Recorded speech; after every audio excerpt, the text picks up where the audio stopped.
오늘의 제목은 높은 차원의 섬김입니다. 여러분 각자가 예수님을 섬기고 교회를 섬기고 하늘나라의 확장을 위해서 열심히 맡은 바 사명을 감당하는 줄 압니다.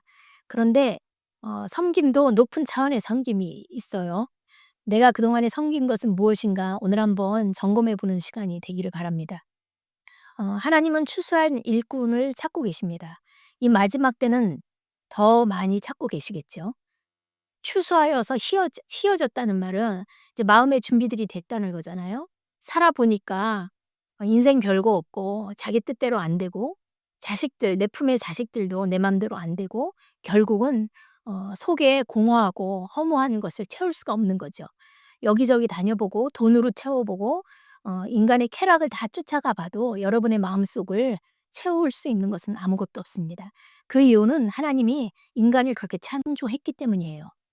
사람을 만들어서 그 속에 영이라는 공간을 통해서 하나님과 교제해야만 만족할 수 있도록 만들었기 때문에 하나님을 모르는 많은 사람들은 그것을 채우기 위해서 이리저리 다니고 돈을 쓰고 쾌락을 쫓아가지만 결국은 채울 수 없다는 걸 알아요.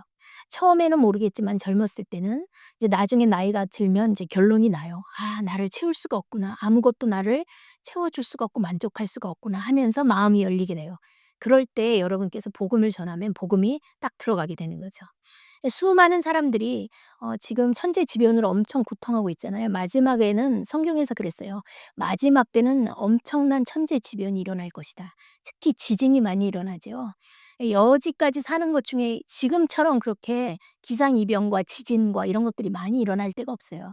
그 이유는 주님이 가까이 오실 때, 주님이 재림하실 때 그런 일들이 있을 것이라고 성경은 말하고 있기 때문에 지금 그런 일들이 일어나고 있는 것입니다.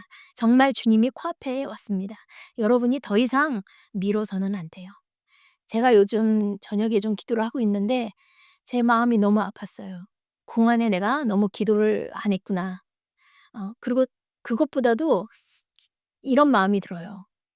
주님이 그렇게 얘기하셨어요. 사람들이 기도하는 시간을 정해 놓긴 하는데 이것 때문에 안 되고 저것 때문에 안 되고 이래서 안 되고 요 시간은 이래서 안 되고 요것만 되라고 한대요. 근데 하나님은 하나님이 원하는 건 이래도 불구하고 나오고 저래도 그럼에도 나오고 이래도 불구하고 저래도 그럼에도 나와서 완전히 마음을 주고 거기다 기도와 하나님과의 만나는 시간에 마음을 쏟는 사람 있잖아요. 그거를 원하는데 그런 사람이 없다고 말씀하시는데 너무 눈물이 나더라고요.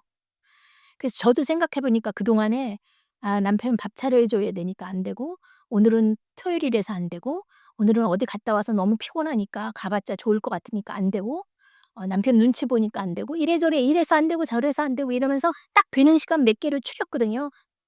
근데 전 처음 알았어요. 하나님이 그렇게 추려서 딱 나오는 거 별로 안 좋아하시더라고요. 거기서는 역사가 안 일어난다는 걸 제가 어저께 기도하면서 알았어요. 하나님은 그럼에도 불구하고 기도에 초점 맞춰서 가장 여기에 가치를 두고 마음을 두고 시간을 두고 열정을 두고 사랑을 두고 나오는 자, 기도하는 자 그런 사람을 하나님이 초점 맞추고 기다리고 있다는 걸 어저께 알았습니다. 하나님은 일꾼을 찾고 계신데 신실하고 충성되게 일할 일꾼을 찾습니다. 그러나 모두가 하늘나라를 위해서 온전히 성공적으로 일하지는 못합니다. 왜냐하면 우리 배후에 마귀가 있기 때문입니다. 마귀가 언제나 우리를 회방하고 우리의 마음을 뺏어가죠.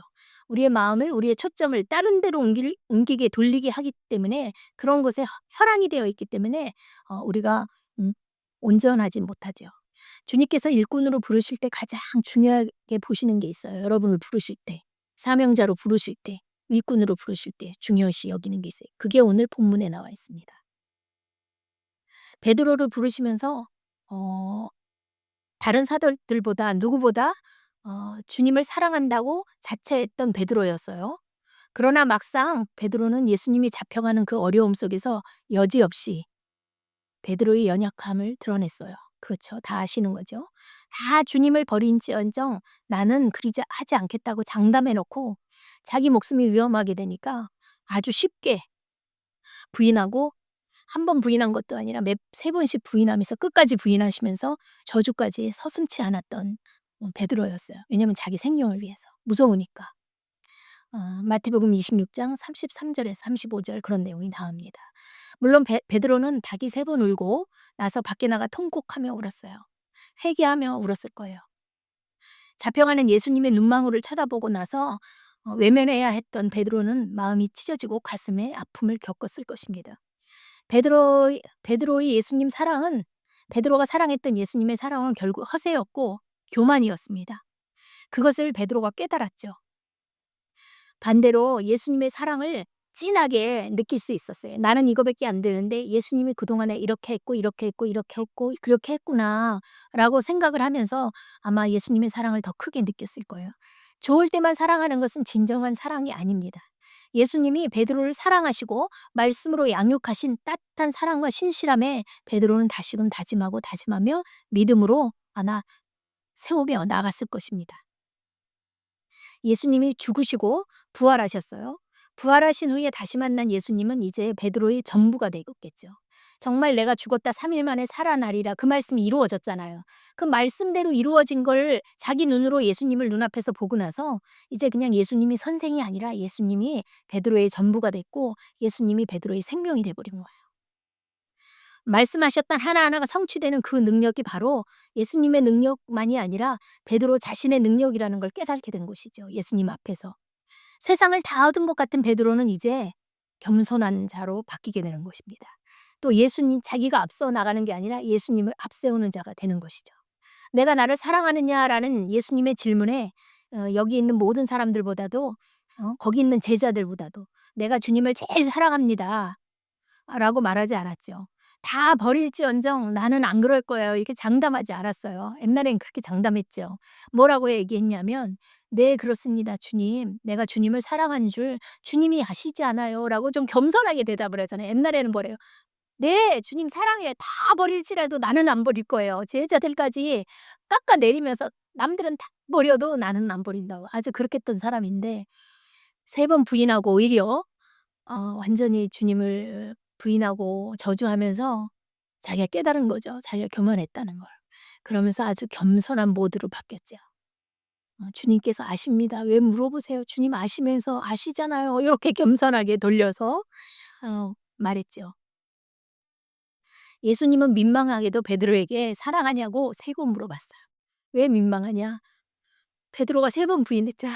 근데 그거에 딱 맞춰서 3번을 "사랑하냐."고 물어보니까 민망했겠죠. 예. 3번 부인한 베드로를 기억하신 것처럼 3번을 물어보셨어요. 3번 다 베드로는 겸손한 대답을 했습니다. 3번 다.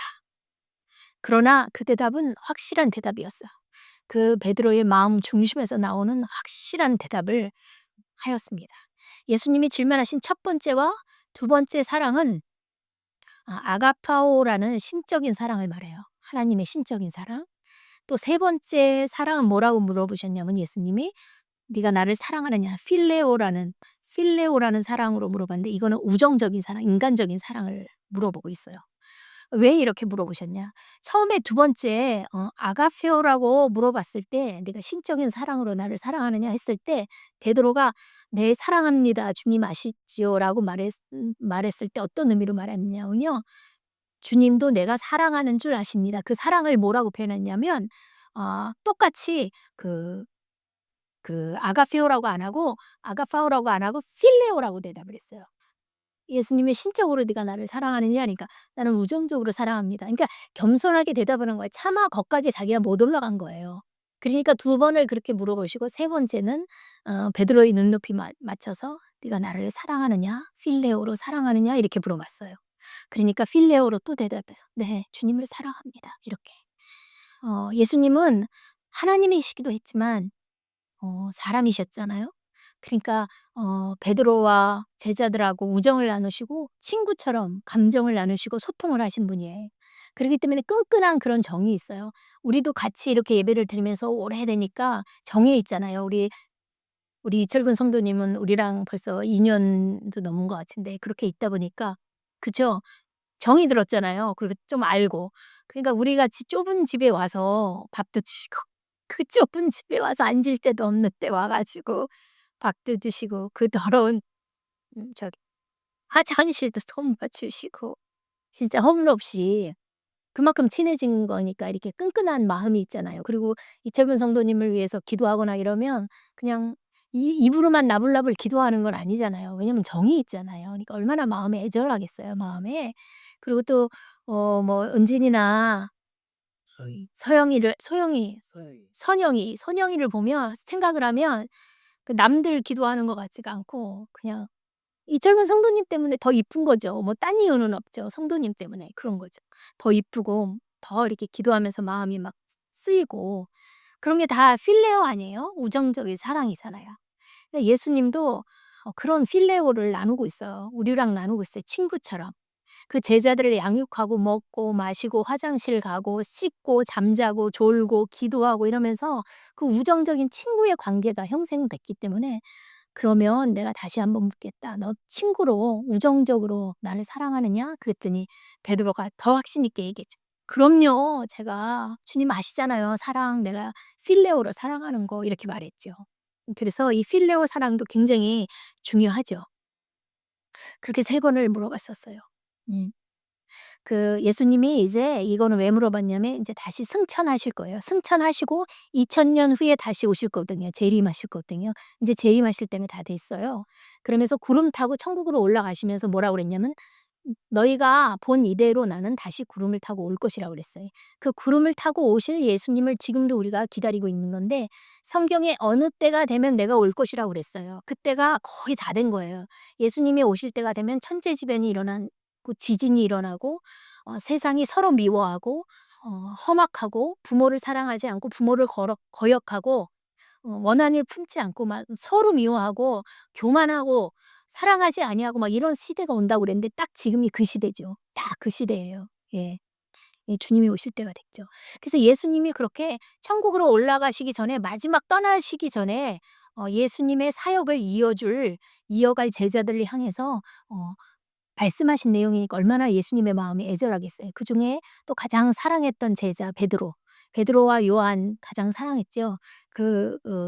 베드로를 불러서 예수님의 마음을 전하니까 얼마나 간절했겠어요.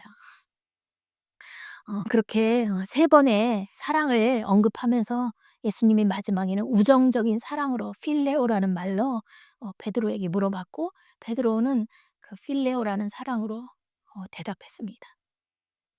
양을 먹이고 입히는 일 그리고 가르치는 일은 결코 쉬운 일이 아니에요. 제가 목회를 5년 했잖아요. 5년 이상 했잖아요 지금. 근데 하면 할수록 제 느낌에 가장 어려운 건 목회인 것 같아요. 목회는 사실 쉬는 시간도 없어요. 밤에 자다가는 문득 뭐가 생각이 나면 기도하게 돼요. '아 참 성교님이 그랬지. 내가 이럴 때가 아닌데. 내가 이 정도로 기도하면 안 되는데.' 이러고 얼마나 마음이 찔리고 이 편안함이 없어요. 예. 우리 아들 기도하다가도 찔려요. '아 내가 우리 아들 기도만 이렇게 하고 남의 아들 기도를 안 하나?' 뭐 이런 생각이 들고 우리 아들 기도가 막 열심히 하다가도 의철이 생각이 딱 다 뭐 덕수 생각이 나고 이러면 좀 미안한 거죠. 마음이 막 찔려요. 내가 목자가 돼 가지고 아유 순서도 우리 아들 먼저 기도하면 막 마음이 찔리고 하여간 편안한 날이 없는 것 같아요. 그러니까 너무 힘들어 목회가 이렇게 좀 쉬는 날이 있었어요. 회사는 가서 일하고 나서 딱 집에 오면 뭐 테레비 보고 떠들고 웃고 싹 잊어버리잖아요. 근데 사실은 목회를 안 그런 것 같아. 목회는 내가 말씀을 보다가도 또 떠오르고 막 웃고 떠들고 뭐 뉴스를 보다가도 뭘 하나 유튜브에서 보다가도 또 마음에 딱 들어오면 또 걸리고 참 이게 어쩔 수가 없는 것 같아요. 그러니까 주님도 그러시지 않았을까. 그리고 나를 위해서라면 새벽에 안 일어났을 테니 있을 것 같아. 하루 그냥 자고. 근데 사명이 있잖아요. 내 밑에 딸린 식구가 있고 내 밑엔 딸린 식구 밑에 또 식구들이 또 있잖아요, 안 나오는 식구들. 그런 거 생각하면 내 어깨가 너무 무겁고 또 주님한테 너무 무서운 거죠. '내가 잘 감당 안 하면 주님이 어떻게 할까.' 막 이런 마음이 있고 그래서 쉬운 일은 아닌 것 같아요. 제가 5년 동안 해 보니까 정말 어려워요. 할수록 어려워요. 예. 우리 노 회장님도 뭐 30 년을 목회하셨는데 그분이 그러더라고요. 노회 때 목사님들을 앉혀 놓고 "가장 어려운 게 목회다." 이렇게 얘기하시대요. 정말 동감이 가더라고요 제가. 아무리 열심을 내어도 문제가 생기고 지치고 치우치고 변질돼요 사람은요. 예수님께서 베드로를 부르면서 먼저 확인한 것이 "주님을 사랑하냐?"였습니다. 베드로를 파송하고 베드로를 "내가 했던 사역에 이어서 네가 바톤을 터치해서 해라."라고 말하기 전에 뭘 물어봤어요? "네가 날 사랑하냐?"라고 확인을 했어요. 그렇다면 사역의 사명의 가장 중요한 조건이 주님을 사랑하는 것이라는 것이에요. 다시 말해서 다른 어떤 동기로도 하나님의 사역을 하나님의 일을 감당할 수 없다고 성경은 말하고 있는 것입니다. 처음에는 잘 나가는 듯해도요. 주님 사랑하는 것으로 시작하지 않으면 불협화음이 생기고 지치고 결국은 내가 했다는 교만이 은근히 차고 올라오게 됩니다. 아무리 목표가 있고 좋은 동기가 있어도 열심히 있어도 그것으로 순전하게 감당할 수 없어요.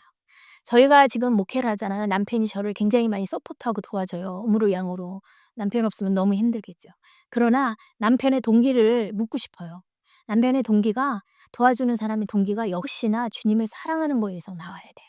교회를 세우고 아내를 도와준다가 아니라 내가 정말 주님을 사랑합니다.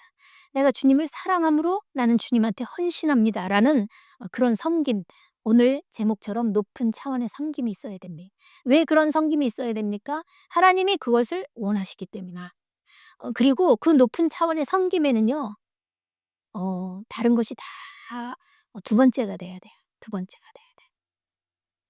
여러분이 좋아하는 뭐 드라마가 있으니까 드라마가 두 번째가 돼야 돼요. 여러분이 좋아하는 자식이 있으니까 자식이 두 번째가 돼야 돼요. 여러분이 좋아하는 배우자가 있습니까? 예, 두 번째가 돼. 여러분이 좋아하는 그 무언가가 있어요. 그걸 하고 싶은 거 다 두 번째가 되고 첫 번째는 주님을 섬기는 것이 먼저 되어야 합니다. 우선순위가 바뀌어야 합니다. 그것을 하나님이 원하시고 또 교회를 하거나 리더십에 있는 사명자들은 말할 것도 없습니다. 하나님이 그걸 원하고 있습니다. 정말 세상의 것을 포기하고 내려놓고 다 두 번째로 밀어넣는 거에 대한 희생에 대해서 하나님이 안 갚으실 것 같습니까? 예, 하나님이 갚아주십니다. 예, 여러분의 사업으로 갚아주시고 여러분 생각의 평강으로 갚아주시고 여러분의 병을 치유로 갚아주시고 여러분의 자녀의 축복으로 갚아주실 것입니다. 여러분이 첫 번째로 놔야 될 것은 먼저 하나님을 섬기고 예배하고 교회를 섬기고 하나님의 나라를 확장을 위해서 여러분 자신을 드리는 것입니다. 그 동기가 주님을 사랑하기 때문이어야 합니다. 교회가 커지기를 원하고 교회가 커지고 커져서 내가 교회의 장로가 되고 뭔가 하나님 앞에 이뤄냈던 그런 걸 보여주고 명예, 박수 다 두 번째로 내려가야 돼요. 다 밑으로 내려가고 딱 하나, "네가 나를 사랑하느냐?" 예, 그것이 되어야 합니다. 그랬을 때 하나님이 사역을 온전하게 이끌어 가시고 마음껏 이끌어 가시기 편합니다. 그렇지 않으면요 반드시 불협화음이 일어나고 문제가 생기기 시작합니다. 처음엔 잘 나갈 듯해도 불협화음이 생깁니다. 지치고 내가 했다는 교만이 은근히 차고 올라가고 아무리 목표가 있고 좋은 동기가 있어도 아무리 열심히 있어도 그것으로 순정하게 우리는 순전하게 감당할 수가 없습니다. 고린도전서 3장 7절 볼까요? 고린도전서 3장 7 절. 누가 한번 크게 읽어 보세요. 그런즉 씻는 이나 물 주는 이는 아무것도 아니오되 오직 바라게 하시는 이는 하나님 뿐이니라. 네. 우리는 심고 물 주고 오직 자라게 하시는 이는 하나님이에요. 그렇기 때문에 우리가 완벽하게 다 일을 하려고 생각하지 말고 주님을 사랑하면 돼요. 사랑하면서 주님께 순종하면서 팔로우하면 주님께서 심고 해 놓은 거에 물을 주시고 자라나게 하실 것입니다. 와, 그래서 주님을 사랑하기 때문에 사역하는 모든 것에 어떤 포인트가 있는 줄 아세요? 여러분 오늘 설교를 잊지 마세요. 주님을 사랑하는 거에 초점 맞춰서 시작하는 사역. 주님을 사랑하기 때문에 내가 교회에 일찍 와서 정돈 정리하고 내가 주님을 사랑하는 것 때문에 교회 와서 봉사하고 쌀을 씻어서 안치는 그 마음 있잖아요. 그 동기가 주님을 사랑하는 것 때문이야. 내가 반주를 하고 와서 주님께 찬양하는 게 주님을 사랑하기 때문이야. 그것이 동기가 되면 뭐가 있는 줄 아세요, 여러분? 자유가 있어요, 자유. 나머지는 자유가 없어요. 그 주님을 사랑하지 않는 그런 다른 동기에서 시작된 것은요. 여러분의 자유를 빼앗아 가요. 예. 여러분의 영혼에 자꾸 올무를 줘요. 어 여러분 주님을 사랑하는 그 동기로 시작하는 것은 우리에게 자유를 주는 거예요. 매이지 않게 해 주세요. 예. 어떤 교회는 뭐 보수의 욕심을 내고 얼마 안 주면 안 가고 뭐 어 명예퇴직을 하고 나서도 뭐 보수를 몇십억을 달라 그러고 뭐 이렇게 얘기하잖아요. 근데 뭐 제가 판단하고 싶진 않지만 아무튼가 그런 거에서도 자유할 수 있어요. 가장 보수를 욕심내고 가장 큰 조건으로 사역지에서 조건을 걸지 않을 수 있어요. 명예를 추구하지도 않아요. 시간을 들여도 아깝지 않아요. 대가가 없어도 괜찮아요. 육신의 수고가 오히려 감사하고 더 육신의 수고가 있더라도 견딜 수 있게 해 줘요. 왜? 제가 주님을 사랑하는 그 사랑이. 내가 주님을 사랑하는 그 사랑이 견딜 수 있게 좀 완벽한 조건이에요, 주님을 사역하는 일에. 그렇기 때문에 그 완벽한 조건이 형성된 사람에게 하나님이 어떤 일인들을 안 맡기겠어요? 사역이 왜 확장이 안 되겠어요? 돕는 자들을 왜 안 붙여주겠어요? 기도실에서 왜 위로를 안 해주시겠어요? 하나님의 마음과 뜻, 계획을 왜 안 알려주시겠어요, 미리? 예, 그런 사람들을 지금 찾고 계시는 것입니다. 여러분, 양을 사랑해되 또 우리가 양을 사랑하면서 양을 치고 교회를 섬기되 눈높이에 양의 눈높이에 맞춰 사랑할 줄 알고 양을 이해하고 양에게 긍휼을 베풀 수 있는 마음을 가지게 되죠. 왜냐하면 주님을 사랑하기 때문에. 주님을 사랑하기 때문에. 제가 옛날에 한 번 간증했죠. "하나님, 제가 시댁에 갈 때 나는 못 해요. 난 죽어도 1,000,000원을 내 손에 지금 쥐어줘도 나는 안 갑니다. 그러나 제가 주님을 사랑하는 것 때문에 그 한 가지 때문에 제가 갈게요." 그리고 정말 얼굴이 너무 날씨 뜨거운 그 제가 그날 갔어요. 제가 안 가면 그다음부터 예배가 제사로 다시 바뀔 것 같았기 때문에 갔잖아요. 그러니까 주님 사랑하는 거 동기가 돼야 돼요. 그래서 양들을 이해하는 것도 주님 사랑하는 것 때문에, 양들을 좀 참아 주는 것도 그것 때문에, 긍휼을 베풀고 내가 조급하지 않고 잠잠히 기도로 양을 돕는 것도 주님을 사랑하는 마음에서 우러나야 합니다. 주님을 사랑해서 드려지는 예배, 주님을 사랑해서 드려지는 기도, 주님을 사랑해서 하는 선교, 주님을 사랑해서 하는 목회, 그 모든 것, 그 모든 주님을 사랑해서 드려지는 찬양, 그 모든 것이 주님이 받으실 만한 것이 되는 것입니다. 그리고 주님이 가장 중요하게 여기는 일입니다. 주님 사랑하는 걸 두 번째로 저 뒷견으로 놓고 딴 열심으로 나가면 안고 없는 찐빵이죠. 하나님이 이렇게 팔짱을 끼고 "어떡하냐, 어떡하냐." 하시고 기다리고 계시겠죠. 예. 다른 어떤 열심으로도 주님을 기쁘게 할 수 없습니다. 열심은 열심을 내지만 참 헛된 열심이 되기 쉽습니다.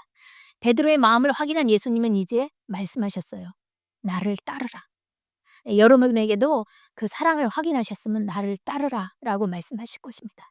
근데 예수님이 "나를 따르라." 하는 건 무슨 의미가 있을까요? 예수님이 십자가에 막 못 박혀 죽으셨고요. 또 이제 승천하셔요. 근데 나를 따르래요. 그럼 결국은 뭐예요? 내가 십자가에 못 박힌 것처럼 "너희도 나를 따라와라. 나처럼 십자가에 못 박혀라." 이 소리거든요. 사실은 주의 사역은요, 내가 죽지 않고는 사역을 감당할 수가 없어요. 그래서 "나를 따라라." 행은 그냥 뭐 쫄래쫄래 주님만 따라가면 되나 보다가 아니라요, 나를 쳐서 죽이는 거예요. 이철근 성도님 이제 교회 나온 지 몇 년 됐게 주님도 알고 말씀도 알잖아요. 근데 와이프하고 옛날같이 똑같이 맞짱을 뜨고 싸우거나 뭐 이러시면 안 되고, 뭐 어떤 부딪혔을 때 "그래 알았어. 내가 당신을 좀 이해하도록 할게." 그리고 옛날 같으면 맞짱 뜨고 한마디 했을 걸 가만히 잠잠히 이렇게 있으면 와이프가 저 사람이 달라졌는데? 저 사람이 교회 다니더니 달라졌어." 이런 말을 들어야 되거든요, 사실은. 그게 나를 죽이는 거예요. 그 나를 죽이는 과정이 있어야 합니다. 그것이 주님이 "나를 따르라." 하는 말입니다. "네 주님 따를게요."라고 말을 안 하고 말은 했는데 그런 건 하나도 없어.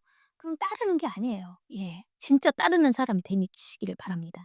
예수님이 가신 길을 알기 때문에 그것은 죽음의 길입니다. 내가 죽고 생명을 잉태하는 길입니다. 하늘나라를 확장시키는 길입니다. 생명을 잉태하는 길이라는 것이죠. 할렐루야. 살고자 하십니까? 예수님 안에서 죽음의 길을 택하시면 됩니다. 여러분, 살려고 하지 마세요. 유튜브를 보면서 막 내 삶을 이끌어가면서 살려고 하지 마세요. 나의 어떤 가치관, 나의 생각 속에서 그 틀에 딱 잡혀 가지고 이게 안 되면은 기분 나쁘고 힘들고 싫고 고통스러워하지 마세요. 다 내려놓으세요. 다 내려놓으십시오. 예. 나는 죽음의 길을 가는 사람입니다. 다 내려놓으시고 거기에 얽어 가지고 꼼짝 못하게 숨도 못 쉬게 자기 자신을 얽어매지 마시고요. 자유하세요. 주님을 따르는 길은 죽음의 길이면서 자유한 길이에요. 예. 그래서 내가 죽고 내가 그렇게 살면 내 주위에 생명이 잉태됩니다. 내가 그렇게 살면 반드시 내 주위에 있는 사람이 생명을 얻어갑니다. 생명을 보고 생명을 얻어가요. 내가 누군가를 위해서 기도해요. 날마다 기도해요, 구원을 위해서. 그런데 그 사람한테 생명을 못 보여줘. 그럼 기도한 거는 이루어지지 않겠죠. 힘들겠죠. 그래서 살고자 하면 예수님에서 죽음의 길을 선택해야 됩니다. 우리가 교회 다닌 지가 몇 년이에요? 예수님 믿은 지가 몇 년이에요? 아직도 살고자 해요. 아직도 나는 이거 아니면 안 돼. 나는 이렇게 해야 기분이 좋아. 나는 이거 붙들고 가야 돼. 이거는 내 거야. 다 손을 놓으시고 죽음의 길을 선택하시는 여러분 되시기 바랍니다. 나는 이거 아니면 안 돼. 이거는 내 거야라고 했던 그 열정을 기도에다 쏟으세요. 말씀 보는 데 쏟으세요. 주님 앞으로 자꾸 나와서 엎드리는데 열정과 시간과 에너지를 쏟으시기 바랍니다. 하나님은 기다리시고 계시는데 언제까지 기다리게 계시게 하겠습니까? 여러분 어떤 기도의 수위가 안 차면요. 마지막 때 못 버팁니다. 지금은 믿음의 동역자가 있어. 나 힘들어. 권사님, 그럼 권사님이 기도하자. 기도로 도와줘요. 목자가 도와줘요. 강도사가 도와줘요. 나중에 마지막 때는요. 절대로 기름을 나눠줄 수가 없어요. 자기가 싸운 만큼 믿음으로 버텨야 돼요. 제가 그래요. 만약에 남편하고 있는데 666 받으면 안 돼. 받으면 안 돼. 그리고 저는 믿음으로 지켜요. 말로 받으면 안 돼 하는데 본인은 안 돼요. 예를 들자면. 머리로는 알지만 자기가 배고파요. 자기가 이 고문을 못 견뎌요. 그럼 받는 거예요, 가서. 이건 도와줄 수가 없어요. 개인이 개인 믿음을 지켜야 될 때가 옵니다. 그렇기 때문에 여러분 주님이 기다리실 때 아직 화 안 나 있고 기다리실 때 나가서 기도하소. 아무 어떤 자리에 있을지라도 그 자리에서 무릎을 꿇으세요. 예. 화장실에서 앉아서라도 그 자리에서 무릎을 꿇고 하나님께 앉아서 기도하세요. 하나님이 기다리시는 것만 해도 얼마나 감사해요. 하나님이 기다리지 않고 인제 화내시면 어쩔 거예요. 더 이상 기다리게 하지 마시기 바랍니다. 실제로 어려운 환난이 올 때 여러분이 옳은 선택이 되도록 여러분이 기도하시면서 죽는 삶을 연습하셔야 됩니다. 마지막 때 죽을 수가 없어요. 이 삶 속에서도 죽는 거 연습을 안 했는데 마지막 환난 때 여러분이 어떻게 주님을 위해서 순교하겠습니까? 마지막 때 환난 때가 오면요 다 순교해야 돼요. 너도 나도 할 것 없이. 저 사람이 순교했어. 좋겠다. 저 사람이 순교했다고 나도 거저 순교가 되나? 나는 내 믿음으로 순교를 하는 거거든요. 저 사람은 순교해서 천국에 갔겠다. 성공했네. 할렐루야. 승리했어. 그다음에 내 차례야. 저 사람이 했으니까 나도 거저 됩니까? 아니에요. 자기 눈높이대로 다시 시작하는 거예요. 그러면 여러분이 삶 속에서 죽는 걸 연습을 안 했는데 마지막 때 어떻게 죽게 됩니까? 어떻게 순교가 마음대로 됩니까? 머리로 알면서 '나는 지옥 가는구나.' 그러면서 아마 순교를 거부할 수도 있거든요.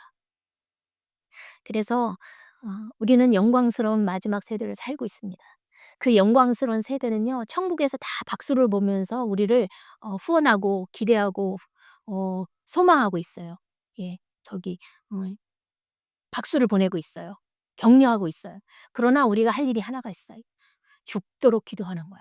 마지막 세대는요. 죽도록 기도하지 않으면 살아남을 수가 없어요. 예. 그렇지만 그렇게 영광스러운 세대에 살고 있지만 우리 치러야 할 대가는요. 죽도록 기도하는 것입니다. 그게 치러야 할 마지막 세대를 살고 있는 여러분의 대가입니다. 여러분이 사랑했던 사람들, 여러분이 사랑했던 자식들 다 자기 믿음대로 주님 앞에 갈 것입니다.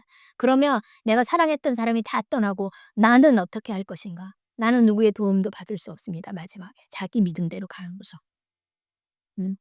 그래서 22절 한 번 더 보시면 22 절에 예수께서 이르시되 "내가 올 때까지 그를 머물게 할지라도 내게 무슨 상관이냐. 너는 나를 따르라." 사도 요한이 "예수님 다시 오실 때까지 죽지 아니할 것이다." 뭐 이런 말이 풍문이 돌았다고 그래요 그때. 그랬는데 그냥 "살게 하실 것이다." 뭐 이런 얘기를 하니까 "그거 신경 쓰지 마라. 내가 올 때까지 살아 있든 죽었든 신경 쓰지 말고 너는 나를 따르라." 이게 사명자의 자세예요. 사명을 감당하면서 이것도 간섭하고 저것도 간섭하고 이것도 해야 되고 저것도 해야 되고 삶을 복잡하게 만들지 마세요. 교회를 또 감당하는 남편하고 저는 이 교회를 하나님이 허락하셨고 이 사명을 감당해야 되기 때문에 복잡하게 살면 안 돼요. 단순하게 살아야 돼요. 이것도 간섭하고 저것도 간섭하고 이것도 해야 되고 저것도 해야 되고 다 내려놔야 돼요. 그리고 주님을 따르는 그런 삶이 되어야 됩니다. 사명자의 태도는 뒤도 옆도 보지 않고 달리는 자가 되어야 됩니다. 나랑 상관없는 일로 자꾸 거기에 관심 갖고 쳐다보게 되면 그 일로 인해서 죄짓게 돼요. 그 일에 대해서 말을 하게 되면 말로 죄짓게 됩니다. 기도할 시간도 빼앗기게 됩니다. 사역할 시간도 낭비하게 됩니다. 예, 그래서 사명자, 부름받은 자의 태도는 심플하게 살아야 돼요. 상관없는 것에 예, 내가 올 때까지 그를 머물게 할지라도 무슨 상관이냐. 나랑 상관이 없어요. 예수님이 하시는 일이기 때문에.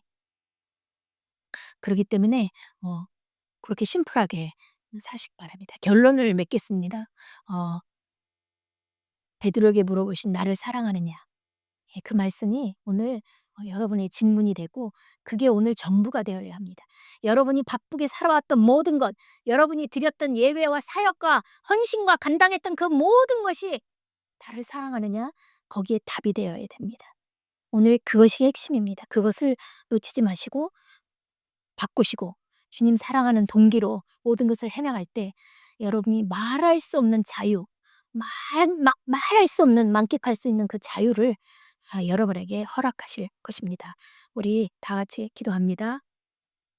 주님, 오늘 베드로에게 물어봤던 "네가 나를 사랑하느냐?" 그 말씀이 오늘 내 마음에 새겨집니다.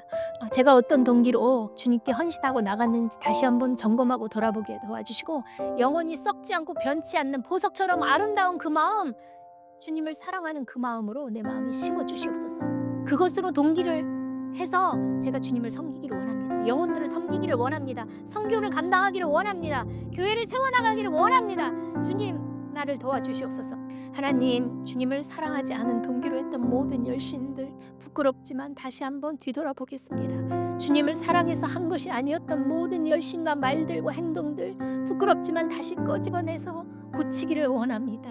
주님을 사랑하지 않았기에 그 되어진 열매들로 인해서 제가 지탄받았고 손가락질 받았고 뒤에서 나를 얘기했던 것을 제가 감지하지 못했습니다. 주님을 사랑한 동기가 아니었기 때문에 맺었던 열매들 때문에 많은 사람이 힘들었을 수도 있습니다. 하나님, 이제 다 내려놓겠습니다. 주님을 사랑하는 그 마음을 점검하겠습니다. 그 마음을 가지고 다시 한번 주님 앞으로 헌신의 자리로 가겠습니다.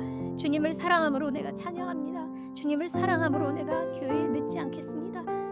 주님을 사랑함으로 내가 교회에 와서 봉사하겠습니다. 주님을 사랑함으로 내가 주님 앞에 아버지 하나님 헌금하겠습니다. 주님을 사랑함으로 예배하겠습니다. 주님을 사랑함으로 선교하며 아버지 하나님 선교사들을 위해서 기도하겠습니다. 모든 동기가 주님을 사랑하는 것이 되게 하시오. 베드로에게 물었던 그 질문이 오늘 다시 한번 나에게 물으시는 그 질문이 되었습니다. 하나님, 주님 부르시는 그날까지 천국에 갈까지 주님의 사랑하는 그 마음이 동기가 되어서 주님의 사랑을 끝까지 잘 감당하는 우리 참제자 교인들이 다 되어질 수 있도록 하나님 역사하여 주시옵소서. 감사하고 예수 그리스도 이름으로 기도하였습니다.